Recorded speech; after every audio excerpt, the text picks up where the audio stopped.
በእውነት ቤተሰቦች የሀይሚ ፍቅር ማለት ነው የተለየ ነው። እኔ ትናንትና ራሴን ገረመኝ ማለት ሀይሚ ሐዋሳ እንደሄደች ሁላችንም እናውቃለን። ለ4 ቀን ግን እንደሌለች እያወቅኩ ራሱ ትናንትና የብሩኬ ወንድም በለቀቀው የቤተሰብ ቅልቅል ቪዲዮ ላይ ብሩኬን ሳየው ሀይሚንም ከብሩኬ አጠገብ ፈልጋት ነበረ ማለት ነው። ግን እኮ እንደሌለች አውቃለሁና ለራሴ በጣም ገረመኝ። እኔ ብቻ ነኝ ወይንስ እናንተ ናችሁ በሀይሚቾ መውደድ የተለከፋችሁት? እውነቴን ነው ምላችሁና እኔ ሩታንም በጣም ነው መወዳት፣ በጣም ነው ማደንቃት። ግን የሀይሚ ይለያል ማለት ሀይሚ በሰው ዘንድ ያላት ፍቅር ያስቀመጠችው መውደድ የሚገርም ነው። ቤተሰቦቼና 1-2 ቀን ከሚዲያ ላይ በጠፋ ሁላችንም ቅር ብሎናል።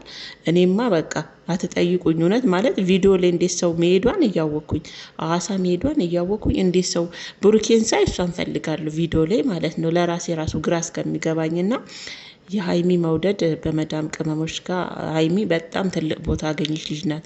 የሰው ፍቅር የሰው መውደድ ያላት ናትና ለራሴ ስለገረመኝ ነው። ከዛ ተመልሼ እኔ ብቻ ነኝ ያልኩትና የሀይሚ መውደድ በእውነት ይለያል። በቃ እኔ እንጃ ከላይ ነው በቃ የተሰጣት ልጅቷ የሰው ፍቅር ከላይ ነው የተሰጣት። እውነቴን ነው ምላችሁና ሀይሚ በጣም ሪከርድ የሰበረች በሰው መውደድ ዩቱብ ላይ ብትኖር ሀይሚ ናት።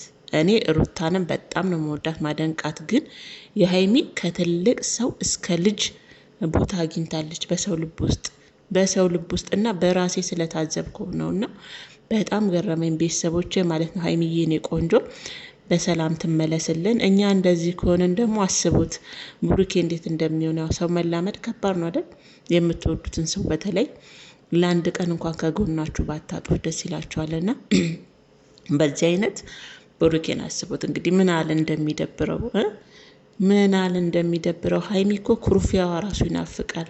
ኩርፊያዋ ንዴቷ የራሱ ይናፍቃልና ሀይሚ ምን እንጃ በትልቁም በትንሹም ዘንድ ትልቅን መውደድ ያገኘች ልጅ ናትና ይሄ መታደል ነው። እውነት ከላይ የተሰጣት ናት። በቃ ከላይ ነው የተሰጣት ተመርቃ ማለት ነውና ሀይሚዬ እኔ ቆንጆ በጣም ነው የምንወዳት።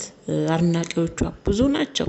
ብዙ ትልቅ ሰው ትንሽ ሰው አትለውምና እንደ እድሜዋ አይደለም በቃ እና ሀይሚዬ በጣም የተመረቀች ልጅ ናት። በደንብ አድርገው ነው ጋሽዬ የመረቋት በደንብ ማለት ነው። እና ስትመረቁ እንደዚህ ነው እንግዲህ የሰው መውደድ ይሰጣችኋል፣ የሰው ፍቅር ይሰጣችኋል።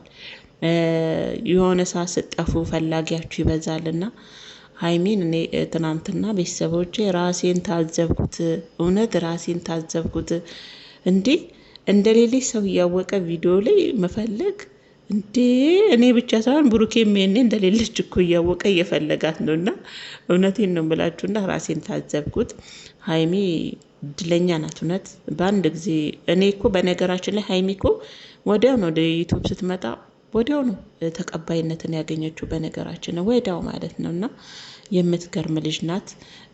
በሰው ዘንድ ደግሞ ያው ፍቅርና መውደድን እንድታገኝ ያደርጋት ያው ለሰው የምትሰጠው አክብሮት፣ ትህትናዋ ያው ምን ልበላችሁ በቃ እንጃ እውነት ይሄ ነገሯ በሰው ዘንድ በደንብ እንድትወደድ አድርጓታልና ሀይሚዬ እኔ ቆንጆ ከብሩኬ ጋርማ ትልቅ ደረጃ ደርሳችሁ እነ መዳም የሰጧችሁ ልጆችንም እንግዲህ አብራችሁ ይዛችሁ እንደምትመጡ ተስፋ እናደርጋለን አይደል? ጊዜ ቢጠብቅም ማለት ነው። እና ቤተሰቦቼ ለራሴ ስለገረመኝ እኔ ጋር ብቻ ነው እስቲ ቤተሰቦቼንም ልጠይቃቸው ብዬ ነው። እና ሀይሚን በጣም ነው የምንወዳት የኔ ቅመም የኔ ጨዋ ማለት ነው። የጋሽዬ ትንሽዬዋ ልጅ ማለት ነው። እንግዲህ ከሐዋሳ እስከምትመለስ ያው ትናፍቀናለች፣ ንፍቅ ነው የምትለን